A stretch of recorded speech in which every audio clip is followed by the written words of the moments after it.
Hello everyone, welcome to sqadia.com. I'm Dr. Sannan Rehman and today the topic of my lecture is cardiac septation.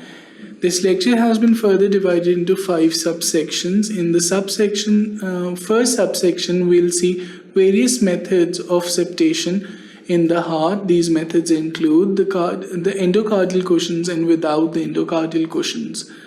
In the second subsection, we'll talk about how two atria are formed from a single common atrium. We'll see how the septum formation begins within the atria. We'll see the role of foramen ovale, and we'll see the role of left atrium and the pulmonary vein in the adult human heart.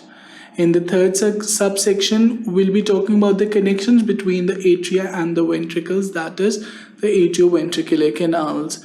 We'll see how the atrioventricular canals and valves are formed and what are the clinical correlates that that may arise due to defective formation of the AV canals.